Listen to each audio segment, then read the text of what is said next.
Y ahora venimos a la iglesia cristiana y si nuestros hijos no conocen la palabra de Dios, porque no la leen, ¿tú crees que van a estar dispuestos a entregar su vida cuando vengan con un machete o con un cuchillo y se los pongan aquí en el pescuezo? Renuncia a Jesucristo, te mueres. Renuncio a Jesús, rápido lo dirían nuestros muchachos aquí en la iglesia. Porque no conocen la palabra, pero yo no los culpo. Cuando platico con los papás me doy cuenta que están igual o peor que los hijos. Desconocen la palabra de Dios.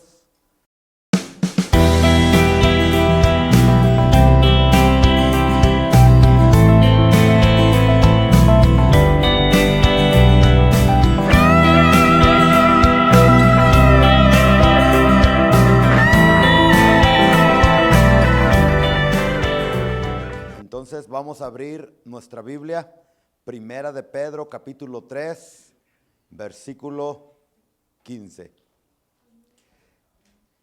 Este versículo es un pasaje de la Biblia muy conocido entre los cristianos y harían muy bien ustedes en memorizárselo. Primera de Pedro 3:15. A las 3 todos vamos a recitarlo. ¿Estamos listos? De la parte donde dice, y estad siempre preparados, ¿ok? 1, 2, 3.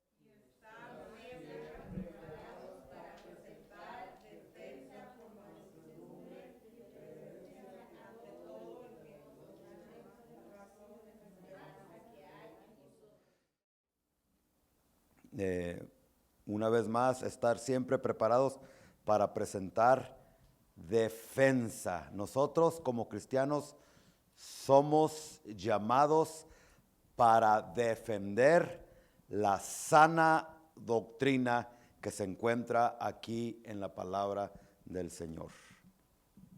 ¿Está bien? Esta palabra defender en el original, de ahí es donde agarramos la palabra apologética. Apologética, alguien que está adiestrado para defender su creencia o su fe. De ahí es donde agarramos la palabra. Usted ha escuchado que se dice, va a venir el apologista a predicarnos o a enseñarnos la palabra. Y muchos se quedan con la boca abierta. La otra vez invité allá a Riverside, hace como unos 6 meses atrás, a un apologista, un defensor de la fe. Usted lo ha escuchado, Luis Carlos Reyes, muy popular en YouTube. Y él está ahorita luchando fuertemente, defendiendo la fe en contra de una secta de allá de Guadalajara que se llama la secta de la luz del mundo. Ahorita en Los Ángeles tienen a su líder principal, su apóstol, entre comillas, Nazón Joaquín. ¿Se han escuchado? Si no, están en su tercer sueño y no se dan cuenta de lo que está pasando a nuestro alrededor. Es un apologista y esa palabra viene de esta palabra, de presentar defensa, apología. ¿Sí? ¿Sí se entendió eso? Bueno, entonces nosotros somos llamados para defender nuestra fe, pero es increíble el nivel de ignorancia en la que el cristianismo se encuentra en estos días. Yo estaba leyendo unas encuestas, unos estudios donde se nos dice que de todas las religiones del mundo, si nos podemos, porque allá afuera nos llaman religión, ¿verdad? Y en estos estudios se dice que los más ignorantes, que no saben su propia doctrina, su propia palabra, en primer lugar se la llevan los católicos, que dicen, soy católico, pero nomás porque así nació, porque así lo crió, así le inculcó su papá, su mamá, sus abuelos, pero no saben por qué. Están como el niño aquel que el católico niño, y que le preguntaron, ¿y tú en qué crees? Pues en lo que cree el Padre. ¿Y qué cree el Padre? Pues no sé, pero lo que cree él yo lo creo. Y así están muchos. Pero no solamente el catolicismo, sino hay que morirnos de vergüenza los cristianos. El segundo lugar se lo llevan las iglesias evangélicas de todo el mundo, donde la mayor parte, el 90% de las personas que ocupan las sillas de iglesias cristianas como esta y como otras, son unos ignorantes en cuanto a la palabra, desconocen lo que creen, no saben. Qué vergüenza, ¿no? Que religiones diabólicas como los musulmanes, sus hijos de ellos no solamente conocen el Corán de pies a cabeza, de principio a fin, sino que están dispuestos a morir por su fe. Y ahora venimos a la iglesia cristiana y si nuestros hijos no conocen la palabra de Dios, porque no la leen, ¿tú crees que van a estar dispuestos a entregar su vida cuando vengan con un machete o con un cuchillo y se los pongan aquí en el pescuezo? Renuncia a Jesucristo, te mueres. Renuncio a Jesús, rápido lo dirían nuestros muchachos aquí en la iglesia, porque no conocen la palabra. Pero yo no los culpo. Cuando platico con los papás me doy cuenta que están igual o peor que los hijos. Desconocen la palabra de Dios, desconocen los principios bíblicos que pueden traer bendición a cualquier persona que se humille, aprenda y obedezca la palabra del Señor. Y esto es tremendo, porque hace 2 semanas, no me digan que no, que hablamos acerca de la familia. Aquí cuando Pedro nos tocó acerca de la familia, descubrimos en el último libro del Antiguo Testamento. ¿Cuál es ese libro? Malaquías, del Antiguo Testamento. No el último libro del Nuevo Testamento es Apocalipsis. Pero Malaquías, y ahí se nos enseñó que el propósito de el matrimonio entre un hombre y una mujer, no entre un hombre y un hombre, ni una mujer y una mujer, el propósito es que Dios quería una descendencia santa. ¿Y para qué? O sea que el propósito del matrimonio, papá, mamá que me estás escuchando, no nomás es tener hijos así como conejo o como coneja, uno tras otro y pum, pum, pum, pum. No, Dios te está prestando tus hijos, porque Dios nos presta los hijos. ¿Para qué? Para que se los eduquemos en los caminos de Dios. Y de la manera en que se los vamos a educar en los caminos de Dios es dando el ejemplo y haciéndolo nosotros mismos. Primeramente, también calladitos, ni una menos escucho aquí. Tremendo, ¿verdad? No nomás es decir, ay, ya quiero salir panzona y tener un hijo. Ay, ya quiero tener hijos acá, o quiero tener. No, hay que saber educarlos. Los hijos no nomás es para estar ahí como animalitos y ya. Hay que traerlos a la iglesia, hay que enseñarles la palabra de Dios, hay que darles un buen ejemplo. Y para eso hay que ser papá y mamá, hombres y mujeres de convicciones, bien sentadas en la palabra de Dios. Entonces Pedro, conociendo todo esto, ahora les dice, ya va a entender un poquito más el versículo que acaba de recitar hace ratito: estad siempre preparados para presentar defensa con mansedumbre y reverencia ante todo el que os demande razón. En los tiempos de Pedro, los que estaban preguntando, los que querían saber acerca de la fe de los cristianos, eran los soldados romanos, eran los gobernantes, eran los reyes, que no entendían cómo si a los cristianos injustamente los estaban matando, se los estaban echando a los perros hambrientos, esos Doberman, y los despedazaban, los quemaban vivos. con pinzas calientes le sacaban las uñas, los dientes, etcétera, etcétera. Sin embargo, los cristianos del tiempo de Pedro no renegaban, no se enojaban, ¿sí? Sino que ellos con paz en el corazón estaban, ni se humillaban tampoco. Por favor, no me mate, por favor, no lo haga, nunca, nunca. Los cristianos solamente se hincaban ante Cristo, al Padre, al Hijo y al Espíritu Santo. Era todo, ante ningún hombre, ante ningún ídolo, ante nada. Y ellos querían saber el porqué de ese comportamiento. Cuando a ti te van a matar injustamente, lo más normal es que pidas por tu vida, ¿no? Tenga misericordia de mí. Yo le juro por esta que no lo hice. No me meto a la cárcel, no esto, no aquello. Pero los cristianos de aquel tiempo, con mucha paz en el corazón, daban su vida por Cristo, sin abrir la boca, así como su Señor. Y esto impresionaba a las personas. Entonces iban y, antes de que te mueras, por favor, compárteme de tu fe, la esperanza que tú tienes. Porque se admiraban, ¿verdad?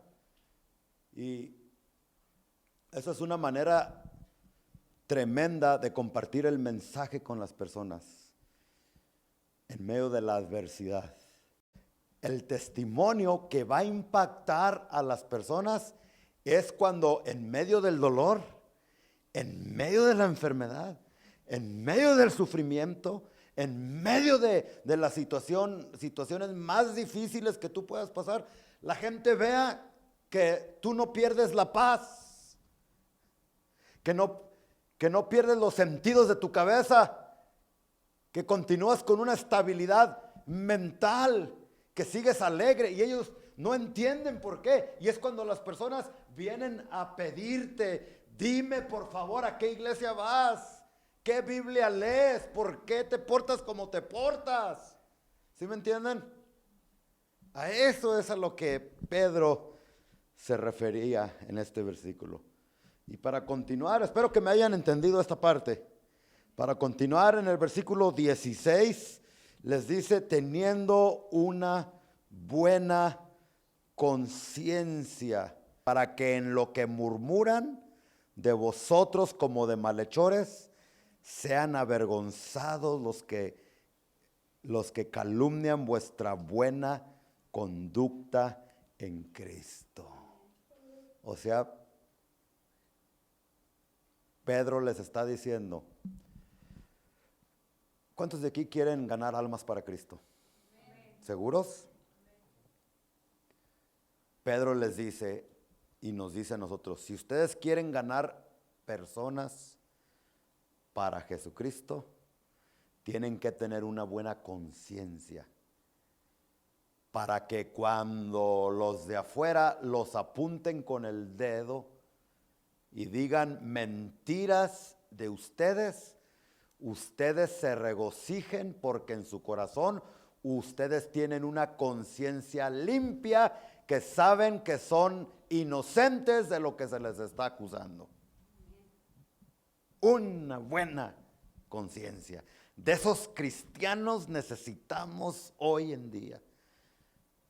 Porque si le platicara, estamos viviendo en una crisis del evangelio en estos últimos días, donde lo último que vemos detrás de los púlpitos y en las iglesias son personas con una buena conciencia.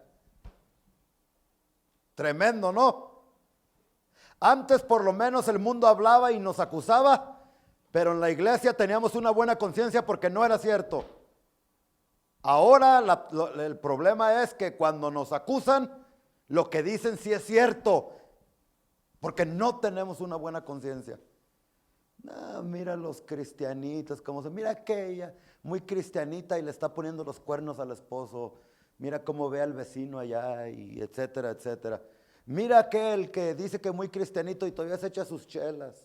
y todavía hace esto y todavía anda con su música que no glorifica a Cristo y anda en sus fiestas mundanas y todo eso. Y el problema es que es verdad. En la iglesia no puede, no es cierto, no se puede. ¿Cómo necesitamos tener yo les dije la otra vez que a mí me acusaron de que soy homosexual, ¿se recuerdan? ¿Qué les dije? Pero ¿saben qué? Pues no se mira, ¿verdad? ¿Y sabe por qué no me preocupé? Porque tengo una buena conciencia. Porque sé que de homosexual no tengo nada. No me mira, y un nombrecito ahí. ¿Por qué no me afecta eso? Me han acusado de que me robo el dinero en la iglesia también.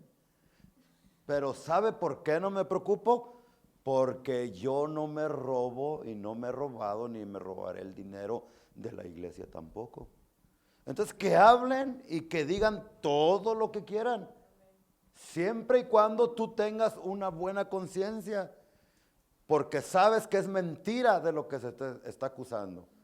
Pero cuando tu familia habla, tus amigos saben, mira, esa es una bien cristianita y es una chismosa de primero. Mira todo lo que pone en el Facebook y todo lo que pone en Instagram. Y según ella, ay sí, muy santa, ¿verdad? Pero bien rezongona con el esposo. Mira cómo lo trata, mira. Y tantas cosas. Y lo peor es que es cierto. Ni un amén, todos calladitos, calladitos. Hay que procurar, amados hermanos, tener una buena conciencia. Y cuando los de afuera o los de adentro nos apunten con el dedo, que nosotros podamos caminar con la frente bien en alto, porque sabemos que lo que están diciendo es mentira. Pero cuando es cierto, Javier, tremendo, ¿verdad? Y es lo que Pedro está diciendo. Entonces tengan una buena conciencia para que en lo que murmuran de ustedes, como de malhechores, sean avergonzados. La gente siempre va a hablar. Siempre va a hablar. Pero asegúrate que cuando hablen no sea cierto. Y si es cierto, arrepiéntete, pide perdón y cambia los caminos por donde estás caminando. Porque versículo 17, porque mejor es que padezcáis o sufráis haciendo el bien, si la voluntad de Dios así lo quiere, que haciendo el mal. O sea, si un narcotraficante, la mayor parte de los que trafican con droga, con niños, con todo eso, no paran bien. Hasta la fecha yo no he escuchado de uno que se meta en esas organizaciones criminales donde están traficando con droga, donde están haciendo esto y aquello, que les vaya bien. O los traicionó la esposa, o los metieron a la cárcel, o los mataron, los colgaron, los hicieron pedacitos, y después por todo lo que trabajaron, se quedó la mujer con todo el dinero porque él se murió y después vino otro fulanito, se casó con ella y al último el que disfruta todo el dinero es aquel vivo que se quedó, ¿verdad? Pero estos sufren, ¿por qué? Por malhechores, por narcotraficantes, por malos, por pecadores, por eso. Pero es lo que está diciendo el apóstol aquí, versículo 17, porque mejor es que padezcáis haciendo el bien, si la voluntad de Dios así lo quiere, que haciendo el mal. Si haces el mal y sufres, pues te lo mereces. Pero cuando haces el bien, y de cualquier manera vienen los sufrimientos y vienen las situaciones difíciles, ¿qué dice el apóstol Pedro? Si la voluntad de Dios así lo quiere, acéptalo con resignación. O sea que ahorita se está metiendo en las iglesias la doctrina de que ven a Cristo y no vas a sufrir. Ven a Cristo y se te van a acabar los problemas. Ven a Cristo y ya no vas a derramar lágrimas, no vas a llorar. Mentira, mentira, mentira. Quizás va a ser totalmente lo contrario. Cuando una persona de todo corazón se quiere acercar a los caminos de Cristo para cambiar su manera de ser, es muy probable que esa persona va a sufrir persecución por lo mismo, porque está tratando de cambiar de vida. Y cuando tú tratas de hacer eso, te constituyes enemigo de Satanás, de sus demonios. Entonces él hace una junta con sus demonios y dice, mira, a Pablito y a Panchito, que ya no quieren tomar, que ya dejaron a la mujer ajena, ya no quieren andar de adúlteros, de fornicarios, y ya están yendo a la iglesia de la esquina, te los encargo, agárralos y hazlos sufrir. Y sufre uno más padece uno cuando uno trata de hacer el bien. Pero dice Pablo, es mejor sufrir haciendo el bien que sufrir así. De todas maneras vas a sufrir. No me digas que antes de venir a la iglesia no sufrías allá afuera.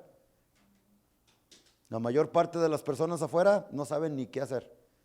Se les está acabando el matrimonio, enfermedades, situaciones tremendas por las que están pasando. Y a mí me llama la atención que hay muchos cristianos que vienen a la iglesia. Ay, ya no voy a la iglesia. ¿Por qué ya no vienes a la iglesia? Es que desde que empecé a ir a la iglesia me empezaron los problemas. Mentiras, ya los tenías. Pero es mejor tener problemas con Cristo que tener los mismos problemas pero sin Cristo. Bueno, después nos va a dar un ejemplo. Y nosotros aquí en estos tiempos no sufrimos tanto, no crea. ¿Cuál es el sufrimiento más severo de un cristiano aquí en Estados Unidos? ¿Cuáles eran los sufrimientos veros de los cristianos aquí en estos tiempos? Pues que los echaban a los leones. ¿A cuántos de aquí los han echado a la jaula de los leones? O de los Doberman para que se los coman. ¿A cuántos de aquí? ¿A cuántos de aquí los han crucificado? Al revés, con la cabeza hacia abajo y los pies hacia arriba. ¿A cuántos de aquí los han quemado vivos? ¿Cuáles son los sufrimientos más grandes que pasamos aquí los cristianos? Ay, que el pastor no me saludó. Y por eso ya no voy a ir a la iglesia. Ay, mira qué sufrido, cómo sufres. Pobrecito, ¿verdad? Que ya no quiero ir porque la hermana me torció la jeta y ya me enojé y mejor me voy a ir a la esquina, a la iglesia de la esquina. Es que ahí no hay amor. Es que ahí no, ¿verdad? Esta es la típica. Es que ahí en esa iglesia no hay amor. Oye, pero si no hay amor es porque no lo estás dando tú. Estás ahí de chismosa, de chismoso, de murmurador. Y ya te vas a otro lado, ¿verdad? No, pues si no hay amor en esa iglesia, comienza tú dando amor. Pero bueno,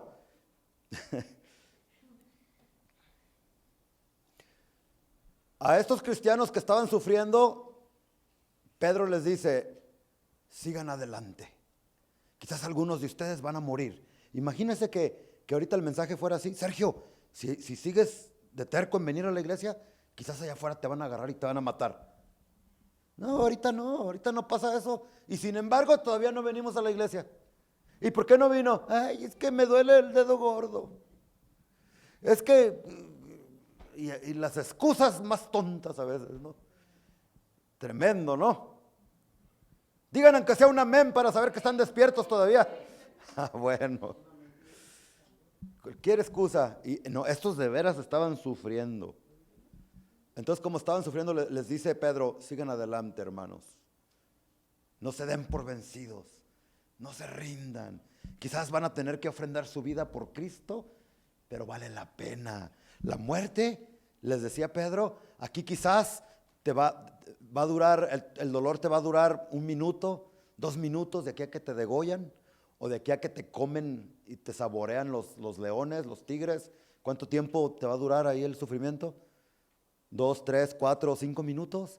Pero después de ese leve sufrimiento, te espera la vida eterna.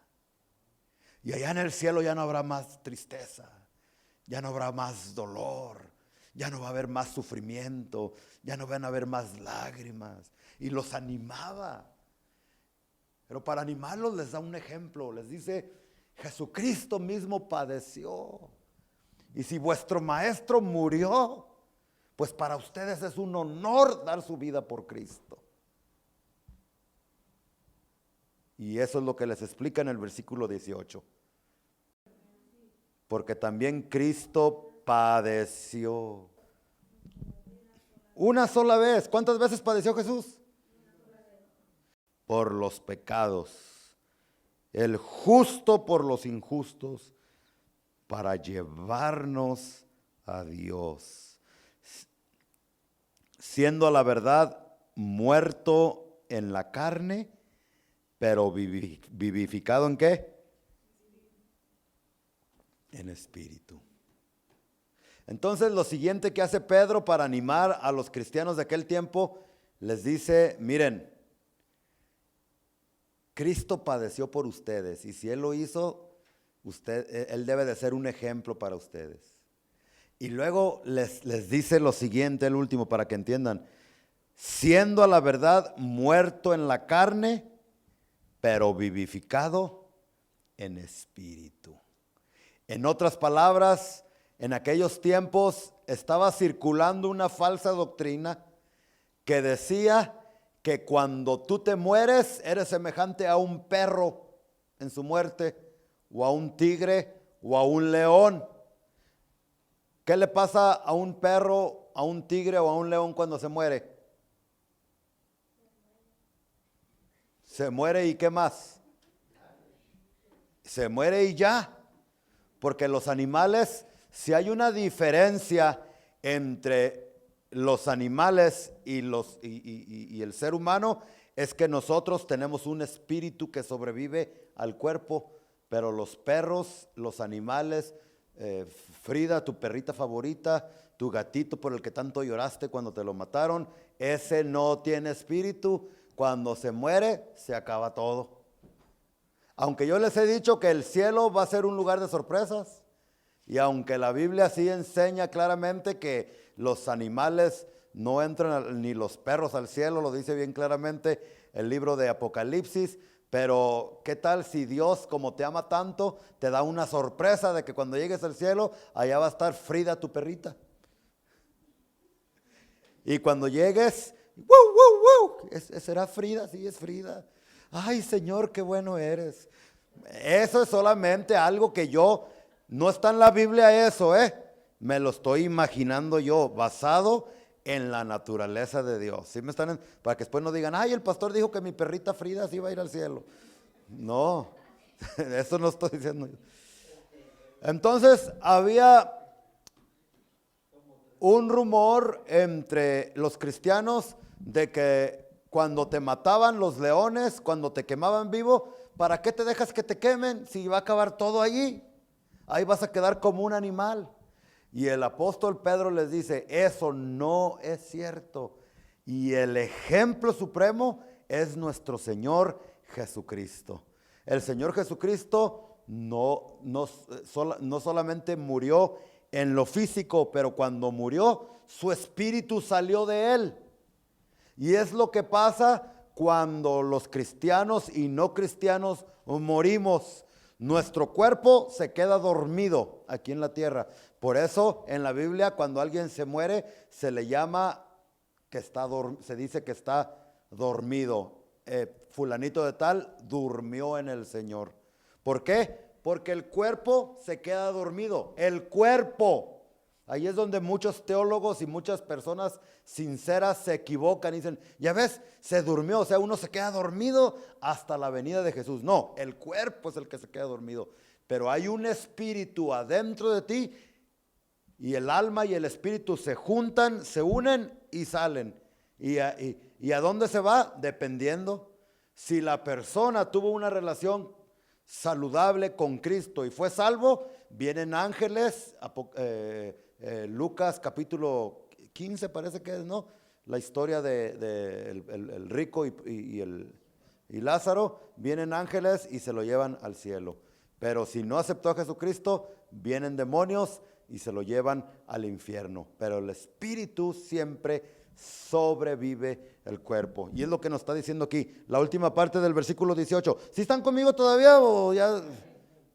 Dice, siendo a la verdad muerto en la carne, pero vivificado en espíritu. Apunta este versículo para que cuando te encuentres personas que no creen en la vida después de la muerte.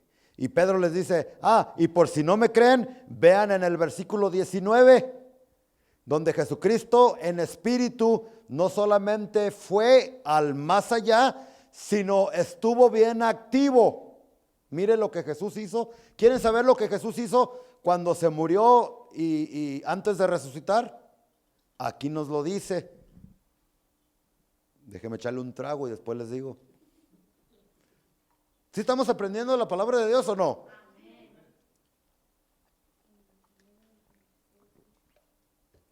Dice el versículo 19, cuando sale en el Espíritu Jesús, así es como tú vas a salir, así es como yo voy a salir, porque Jesucristo es el ejemplo supremo a seguir, ¿verdad?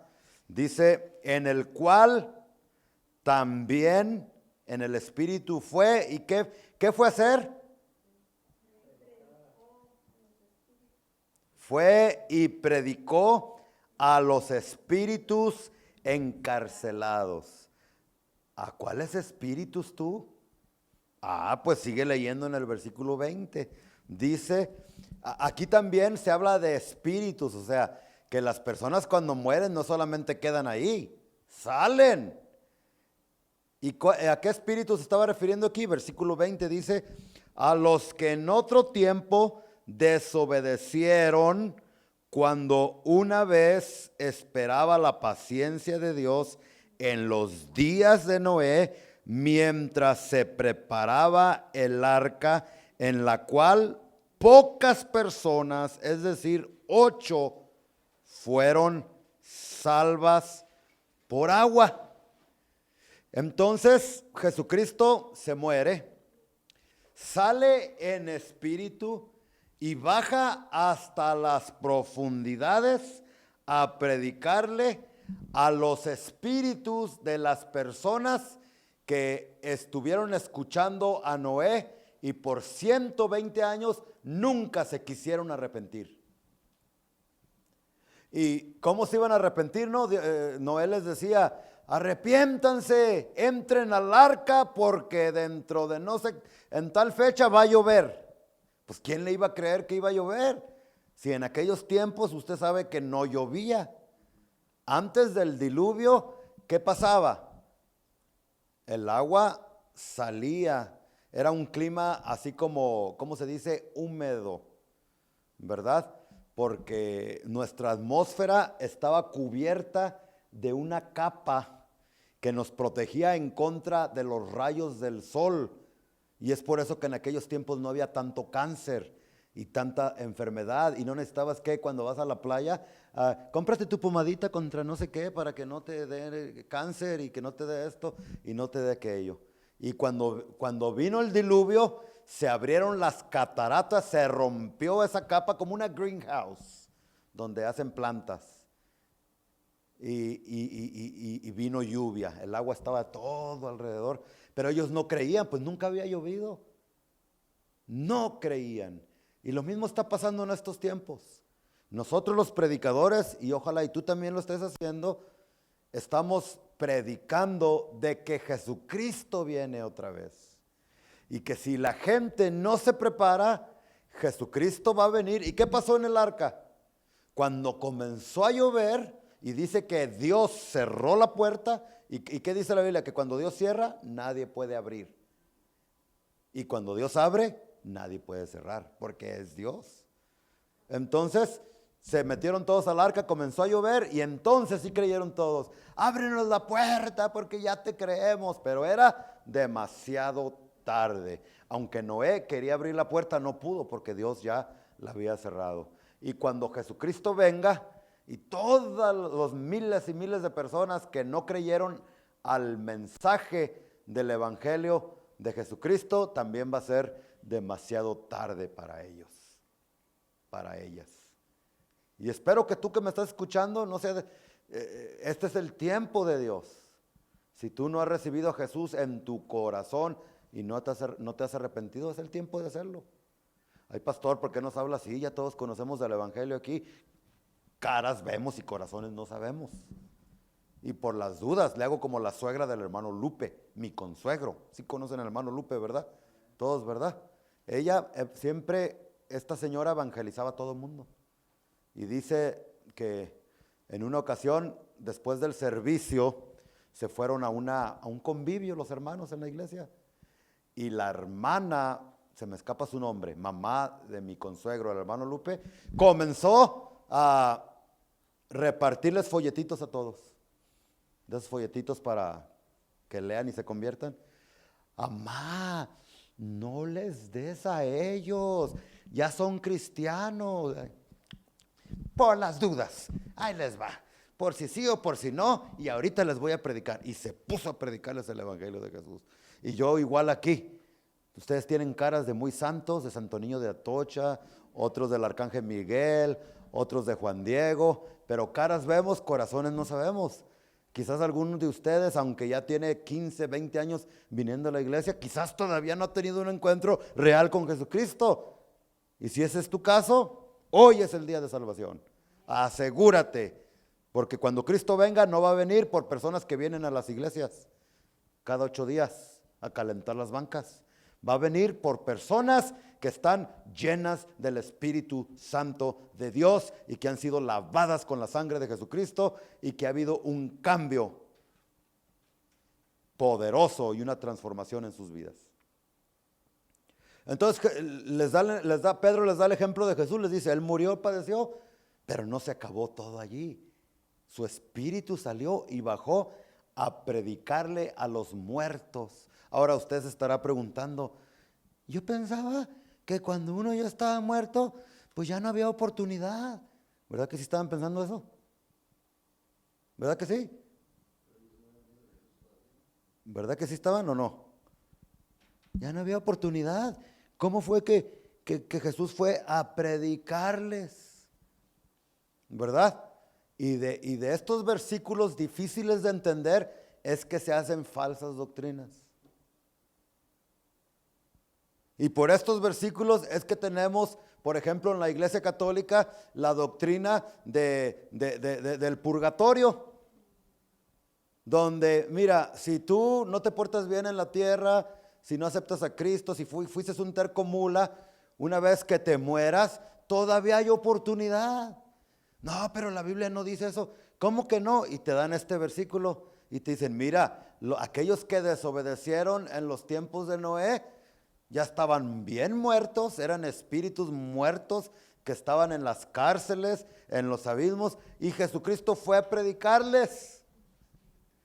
Pero el asunto es que debemos de analizar bien el texto. La palabra predicar en el original griego significa proclamar, anunciar, hablar. Pero no todo el tiempo cuando tú anuncias algo o cuando tú predicas algo es para que la gente se salve, sino solamente es para informarles. Y recuérdense que yo les he enseñado que la Biblia se interpreta a ella misma. Y la interpretación de este texto difícil de entender lo tenemos aquí mismo. Pedro nos da la respuesta. Por eso es importantísimo estudiar la Biblia, para que no te den conejo por liebre, para que no te cuenten las muelas. Y lo peor es que no nomás la Iglesia Católica anda con su doctrina que después de la muerte todavía hay oportunidad. Si así fuera, ¿de qué sirvió la muerte de Jesucristo? Pues de nada. Divirtámonos, emborrachémonos, adulteremos, al cabo va a haber chance después. Es una mentira horrible de Satanás, porque la Biblia nos dice que después de la muerte ya no hay oportunidad más. Si usted lee la Biblia, se va a dar cuenta que en Hebreos capítulo 9, versículo 27, se nos dice que así como está decretado que los hombres mueran una sola vez, y después de esto, el juicio. Si usted lee la Biblia también, es más, vámonos todos a Apocalipsis, capítulo 20. Ya casi termino, pero estamos aprendiendo. Apocalipsis 20, vamos al versículo 11. Y vi un gran trono blanco, Apocalipsis 20, 11. Y vi un gran trono blanco y al que estaba sentado en él, de delante del cual huyeron la tierra y el cielo, y ningún lugar se encontró para ellos. Y fíjese, dice, y vi a los muertos grandes y pequeños, de pie ante Dios. Ante Dios no hay diferencia de clases. Grandes, pequeños, ricos, pobres, poderosos, débiles, educados, no débiles, negros, blancos, azules, chinos, todos hayamos tenido un estatus social aquí en esta tierra de ricos, de pobres, de lo que sea, vamos a estar todos parejos delante de Dios. Y los libros fueron abiertos y otro libro fue abierto, el cual es el libro de la vida. Y fíjese lo que dice, y fueron juzgados los muertos por las cosas que estaban escritas en los libros según sus obras. Y el mar entregó los muertos que había en él, y la muerte y el infierno entregaron los muertos que había en ellos. Y fueron juzgados cada uno según sus obras. Y la muerte y el Hades fueron lanzados al lago de fuego. O sea que los que se mueren ahorita sin Cristo van al infierno. Todavía no han llegado al lago de fuego. Al lago de fuego se van a ir hasta que sean juzgados. Es lo que quiere decir cuando dice que el infierno fue arrojado en el lago de fuego. Y para que se dé una idea, es como si usted, ¿cuántos de aquí saben qué tan grande está el sol? Tanto que escuché que le caben al sol 1 millón de planetas Tierra. Imagínense lo grande que está.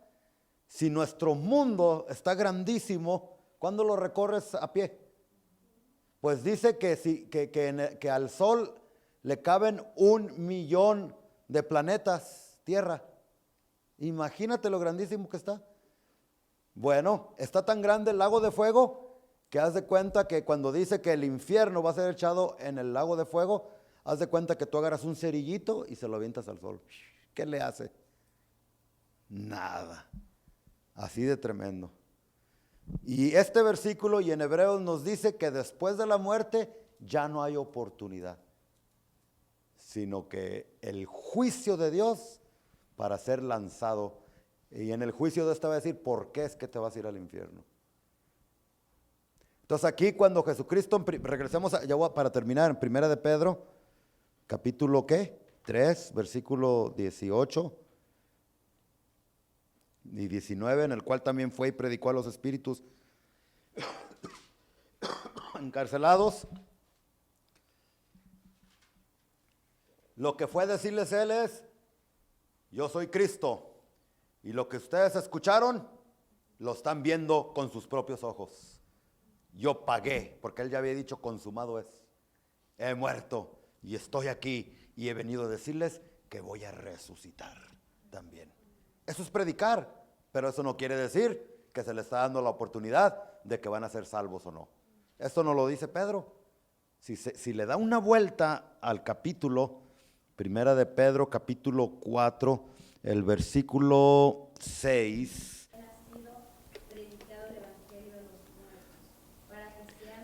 ¿Para que sean qué? Para eso. La Biblia interpreta la misma Biblia. Y ya hay muchos cristianos entre comillas, que están enseñando que no te preocupes. Si tú te mueres sin Cristo o en pecado y no te vas al cielo, allá en el más allá va a haber una oportunidad. Porque Dios es bueno, qué mentirosos. Y ya hay según apóstoles, entre comillas, porque yo no creo en eso mucho. Creo que hay apóstoles, pero no como los apostolillos que se ven ahorita, ¿verdad? Pero que te dicen, mira, la Biblia dice que no hay nada imposible para el que cree. A ver, amén, digan amén. No hay nada imposible para los que creen. Amén. ¿Verdad que no? Entonces la Biblia dice que si tú pones tu fe y en lo que tú creas, Dios te lo da. ¿Verdad? Entonces les dice, ¿será imposible que Dios saque del infierno a tu ser querido? Digan, no. Bueno, ¿cuántos de aquí quieren que su abuelito salga del infierno? Hermanos, está. Entonces dice, bueno, ven y pacta, haz un pacto conmigo, haz un pacto con el Señor de $1,000. Tú traes $1,000, yo voy a orar, porque depende del tamaño de tu ofrenda. Si tu ofrenda es de 100, pues no voy a orar con mucha fe, pero si es de 500 o de 1,000, voy a orar con mucha fe. Y el Señor va a sacar a tu abuelito del infierno. Oh, se están durmiendo allá, viendo allá no sé qué. Dios mío. Mentiras, mentiras, mentiras de Satanás. Cuando una persona muere, se acabó la oportunidad de salvación. Por eso, si escuchas hoy la voz del Espíritu Santo, no endurezcas tu corazón. Amén. Tengo una audiencia muy calladita hoy. Entonces ya entendimos todo esto. Y ya para terminar, leo solamente, ya no voy a comentar, del versículo 21 en adelante. Primera de Pedro 3, 21. Ya nos dijo que fue Noé, ¿verdad? En los tiempos de Noé. Y después en el versículo 21 dice, el bautismo que corresponde a esto ahora nos salva. Allí está otra falsa doctrina de una secta, porque no tiene otro nombre, que dice, ahí está que el bautismo te salva. Si el bautismo te pudiera salvar, entonces vana sería el sacrificio y lo que Jesús hizo en esa cruz por ti. Y estuviéramos creyendo en un evangelio de obras, donde le quitas a Jesús la virtud de salvación y se la das a un acto físico de bautismo. El bautismo no te salva, Cristo es el que te salva. Porque Pedro nos los va a explicar, nos dice entre paréntesis, que el bautismo dice, no quita las inmundicias de la carne, o sea, no te salva, sino como la aspiración de una buena conciencia hacia Dios. O sea, cuando te bautizas, tienes una buena conciencia, porque sabes que has obedecido a Dios. Cuando Él manda que los que vienen a Cristo, el segundo paso es bautizarse en agua por la resurrección de Jesucristo. Versículo 22. Quien habiendo subido al cielo está a la diestra de Dios, y a Él están sujetos ángeles, autoridades y potestades. En otras palabras, Pedro le estaba diciendo a su audiencia, a su gente, aunque todo parezca perdido, aunque están sufriendo ustedes, aunque lo están matando, aunque están pasando por situaciones difíciles, no se les olvide que Jesucristo venció la muerte, venció el pecado y ahorita está sentado a la diestra de Dios nuestro Padre. Y Él no ha perdido el control ni del mundo, ni de la nación, ni de tu vida tampoco. Él conoce exactamente cuántos pelos hay en tu cabeza. Dice la Biblia que hasta los pajarillos que no valen tanto comen, nuestro Padre Celestial los alimenta porque tiene control de lo que está sucediendo. Y quizás usted diga, no, pero el diablo es que está haciendo. El diablo es solamente un títere en las manos de Dios para llevar a cabo sus planes. ¿Y cuáles son los planes de Dios?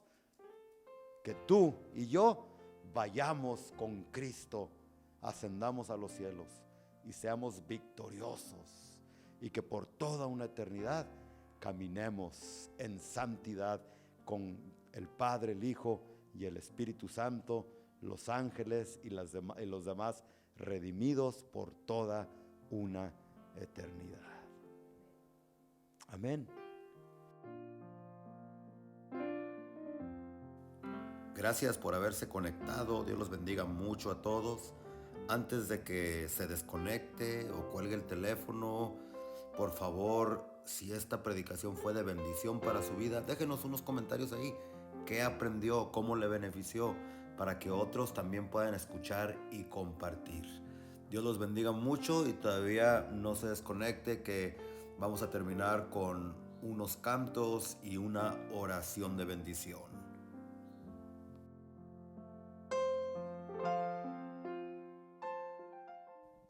Padre, yo sé que este mensaje no fue una invención mía, sino que vino de tu corazón, porque está escrito en tu palabra. Yo te pido que cada una de las palabras que fueron habladas puedan llegar al corazón de las personas que nos están escuchando en estos momentos. Yo ya he hecho mi parte de predicar. Ahora yo confío en que tú estás haciendo la tuya. Yo predico, yo hablo, pero tú eres el que haces que estas palabras de vida lleguen a los corazones y transformen las familias. Padre, yo te doy gracias por tu palabra y por todas aquellas personas que van a experimentar salvación por medio de ella. Te alabo y te bendigo, Señor, en el nombre precioso y maravilloso de tu Hijo Jesucristo. Amén.